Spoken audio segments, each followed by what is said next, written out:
विभूति योग है 10वां अध्याय, लेकिन यहाँ पर भी भगवान विभूतियां बताते हैं अपनी। तो विभूतियां अर्थ क्या है? भगवान का ऐश्वर्य है, क्योंकि हम जो संसार के ऐश्वर्य से इतने प्रभावित हो गए हैं और संसार के ऐश्वर्य में इतने रचपच गए हैं कि हम उसको ही देख रहे हैं, लेकिन हम ये नहीं देख रहे कि वो ऐश्वर्य भगवान से आ रहा है। वो ऐश्वर्य का जो सोर्स है वो कौन है? भगवान है उसका सोर्स। तो इसलिए भगवान अपनी विभूतियां बता के मन को भगवान की ओर खींचते हैं, अपनी ओर खींचते हैं, इसलिए भगवान यहाँ पर विभूतियां बताते हैं। आप देखिए क्या कहते हैं भगवान कि शरणागति के पर्याय हैं ये सभी। कौन कौन? आश्रय, अवलंबन, प्रपत्ति, सहारा, ये सब। तो हमारे रुकावट क्यों हो रही है? क्योंकि हम क्या करते हैं? संसार का भी आश्रय लेते हैं और भगवान का भी आश्रय लेते हैं। भाई भगवान का आश्रय तो किसी को परहेज तो है नहीं भगवान के आश्रय से, सबने ले रखा है भगवान का आश्रय। हमसे पूछेगा कोई कि भगवान का आश्रय ले रखा है? हाँ जी हमने ले रखा है। तो फिर क्यों रुकावट आ रही है? क्योंकि हमने संसार का भी आश्रय ले रखा है। यहाँ परेशानी है कि संसार का भी आश्रय ले रखा है और भगवान का भी आश्रय ले रखा है। तो आश्रय केवल भगवान का, जैसे मीराबाई कहती है ना, संसार में हम सब काम तो करें लेकिन आश्रय नहीं लें उसका, संसार का। संसार की सेवा तो करें, संसार में सब अपनी जो जिम्मेदारी है, कर्तव्य कर्म है, वो सब तो करें, लेकिन आश्रय केवल भगवान का हो। हम अपना काम तो करें पूर्ण पुरुषार्थ से, लेकिन बल अपना नहीं माने। जैसे हनुमान जी महाराज है, जैसे अंगद जी हैं, वो क्या करते हैं? वो अपना बल नहीं मानते हैं, वो भगवान का बल मानते हैं कि अगर मेरा कोई भी काम हो रहा है ना तो वो भगवान की कृपा से हो रहा है, भगवान के बल के सिवाय मेरे अंदर कोई भी बल नहीं है। तो ये बड़ी बात है, ये आश्रय है। हम साधन कोई सा भी करें लेकिन आश्रय हमारा भगवान के चरणों में होना चाहिए, फिर जो लक्ष्य है, सिद्धि है, वो बहुत सुगमता से हो जाएगी। वस्तुतः साधन कोई सा भी हो, उसकी सिद्धि भगवान की कृपा से ही प्राप्त होती है। हमको क्या लगता है कि हमारे किसी पुरुषार्थ से हम गीता से जुड़ गए हैं क्या? हमें तो ऐसी कोई योग्यता नहीं है जिससे उनको गीता से जुड़ जाया जाए, या इस कुर्सी पर बैठकर 4 लोगों को बताया जाए, या यहाँ बैठकर आप लोग सुन सकें। ये हमारे अंदर कोई योग्यता नहीं है जिसके कारण हम ऐसे, भगवान की कृपा है ये, इसके कारण ही हम यहाँ पर बैठे हुए हैं। तो ये आश्रय होना हो गया, इसमें हमारी कोई योग्यता नहीं है। हमने एफर्ट किया, हमने गीता में रजिस्ट्रेशन करवाया इसलिए हो गया। गीता में रजिस्ट्रेशन तो 40 लोगों ने करवाया यहाँ पे, है ना। रजिस्ट्रेशन 550 रुपए देना बड़ी बात नहीं है, लेकिन वो कमिटमेंट को निभाना बड़ी बात है, उस कमिटमेंट से जुड़े रहना बड़ी बात है। और वो दर्शाता है कि हमारा आश्रय संसार में है कि भगवान में है। अगर हमारा आश्रय संसार में है तो कोई भी एक्सक्यूज हो सकता है क्लास में नहीं आने के लिए, है ना। बीमारी हो सकती है, कि कोई धूप हो सकती है, बरसात हो सकती है, लेकिन यदि हमारा आश्रय भगवान का है तो फिर कोई रुकावट हमें रोक नहीं सकती। बस वही बात भगवान यहाँ कहते हैं। सुदामा के पास तो कोई धन नहीं था, कुब्जा जो थी उनके पास कोई सुंदर रूप नहीं था, जो उग्रसेन थे वो उनके पास कोई पराक्रम नहीं था, और विदुर थे, विदुरानी थी, इनके पास भी कोई बड़ी योग्यता नहीं थी। लेकिन भगवान क्या कर रहे हैं? क्या कर रहे हैं वहां पर जाकर?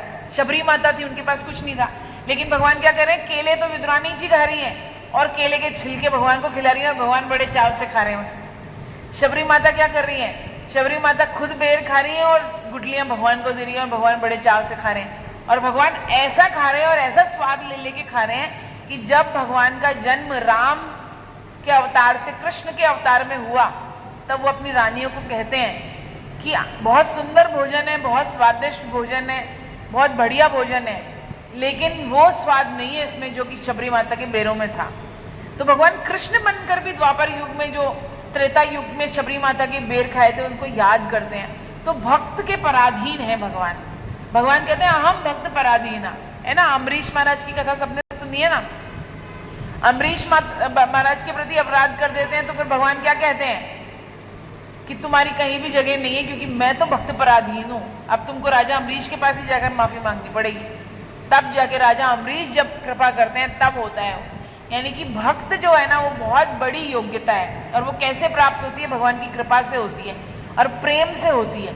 रुपये, पैसे और योग्यता और सुंदरता के बल पे हम भगवान की प्राप्ति नहीं कर सकते, लेकिन जब हृदय कोमल होता है ना, निर्मल जन मन जन सो मोहि पावा, मोहि कपट छल छिद्र न भावा, कि हम मन में कपट छल छिद्र लेकर सोचें कि हम भगवान की प्राप्ति कर लेंगे तो संभव नहीं है। तो यही बात भगवान यहाँ कहते हैं। और फिर भगवान कहते हैं समग्र रूप से जानना। समग्रता के साथ नहीं जानने के कारण ही इतने सारे संप्रदाय बट गए हैं हमारे, इतने सारे जो सनातन धर्म की आज दुर्दशा हो रखी है ना, वो इसी कारण हो रखी है क्योंकि हम ही खंड खंड हो गए हैं। हम भगवान को एक नहीं मान रहे, भगवान को भी विभाजित कर दिया हमने। जैसे कोई जमीन का टुकड़ा हो, ऐसे कर दिया। जैसे भाई भाई में जमीन के लिए लड़ाई हो रही है ना, वैसे ही हम भगवान के लिए भी लड़ रहे हैं कि ये वाले तो तेरे हैं, राम कृष्ण मेरे हैं, ये मेरे हैं, बुद्ध मेरे हैं और महावीर तेरे हैं। इस तरह से हम लड़ रहे हैं भगवान के लिए भी। तो समग्रता से यदि भगवान को जान जाए तो कोई से भी रूप में भज ले भगवान को, लेकिन वह भगवान की ही सेवा होगी। ये बात कहते हैं समग्रता से। तो कब जान लेता है? जब ज्ञान विज्ञान समेत भगवान को जान लेता है। बस यही भक्ति की विशेषता है। आगे भगवान क्या कहते हैं? हजारों मनुष्यों में से कोई एक सिद्धि कल्याण के लिए यत्न करता है और उन यत्न करने वाले सिद्ध मुक्त पुरुषों में कोई एक ही मुझे यथार्थ रूप से जानता है। मनुष्याणाम सहस्रेश कश्चिद् यतति सिद्धय यततामपि सिद्धानां कश्चिन् मां वेत्ति तत्त्वतः। कैसे? तो अब देखिए, उस हजारों मनुष्यों में से कोई एक प्रयास करता है और उन हजारों में से जो एक प्रयास कर रहा है, यत्न कर रहा है, उनमें से भी कोई सिद्ध होता है, कोई एक होता है जो भगवान को यथार्थ रूप से जान पाता है वाकई में।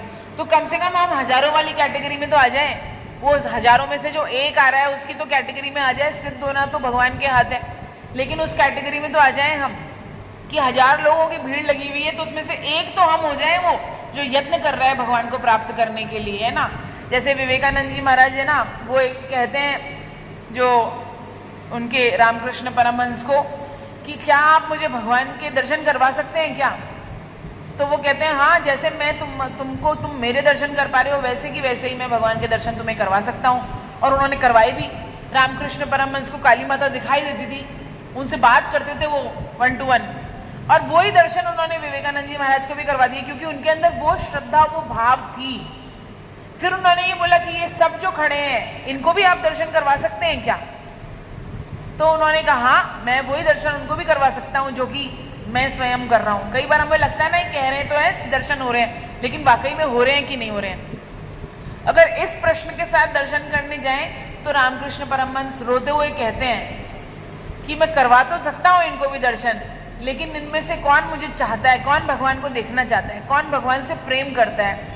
कोई नहीं करता। सब अपनी स्त्री से प्रेम करते हैं, बालक से प्रेम करते हैं, रुपये पैसे से प्रेम करते हैं, घर से प्रेम करते हैं, और नहीं तो अपनी अहम से प्रेम करते हैं, लेकिन भगवान से कोई प्रेम नहीं करता। क्योंकि यदि भगवान से कोई प्रेम करेगा ना तो भगवान पीछे पीछे दौड़ेंगे। जैसे नामदेव जी है ना, उनको हर रूप में भगवान को पहचान लेते हैं। तो भगवान कोई रोटी खाने थोड़ी आ रहे हैं वहां पर कुत्ता बन के।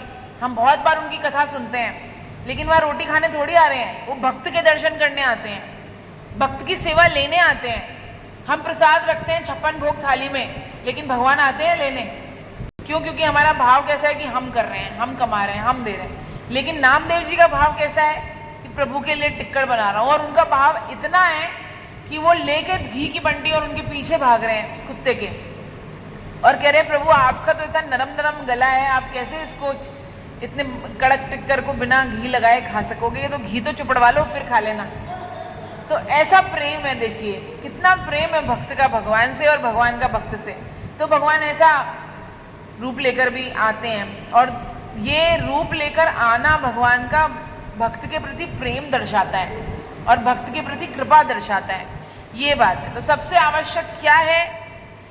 अधिकांश मनुष्यों की इच्छा होती है शुद्र पाने की, विराट पाने की इच्छा नहीं होती। बिरलों की होती है वो विराट पाने की इच्छा। और जब तक हम शुद्र की आकांक्षा का त्याग नहीं कर देंगे ना, तब तक हमें विराट नहीं मिल सकता। आध्यात्मिक व्यक्ति ये मानता है कि जीवन के लिए क्या चाहिए? हवा पानी से भी जरूरी भगवान है। अब कोई किसी से पूछेगा सबसे जरूरी क्या है हमारे लिए, तो कोई कहेगा पानी बहुत जरूरी है, कोई कहेगा भोजन बहुत जरूरी है, कोई कहेगा हवा। लेकिन जो सच में आध्यात्मिक व्यक्ति होगा ना, वो कहेगा भगवान। हवा पानी सब बंद हो जाएगा अगर भगवान नहीं चाहेंगे। तो भगवान सबसे ज्यादा आवश्यक है। ये मान ले यदि कोई, तो वो है वो असंख्यों में से एक जो सिद्ध पुरुष है, जो भगवान के प्रति भगवान को पा लेता है, भगवान को तत्व से जान लेता है। बस यही बात भगवान कहते हैं। सुख सुविधा तो सापेक्ष है, नाशवान है, लेकिन आनंद जो है ना वो अविनाशी है। वो जितनी भी वस्तुएं हमें सुविधा देती है ना, वो सुविधा तो दे सकती हैं लेकिन आनंद नहीं देती। सुख तो दे सकती हैं, जिसके पीछे दुख आता है बार बार, कोई भी सुख मिलता है उसके पीछे दुख आता ही आता है। ऐसा कोई सुख नहीं है जिसके पीछे दुख नहीं आता हो, क्योंकि ये दोनों जोड़े में आते हैं। अगर कोई बहुत लंबे समय से दुखी है तो वो उसके पास सुख आएगा, कोई लंबे समय तक दुखी है तो उसके पास सुख आएगा। ये पहिया है। लेकिन कोई एक बार आनंद में स्थित हो गया तो फिर वो कभी नहीं जाएगा, वो आनंद में ही रहेगा, क्योंकि आनंद का कोई भी ऑपोजिट नहीं है ना, विरोधाभासी कोई भी और तत्व नहीं है उसका।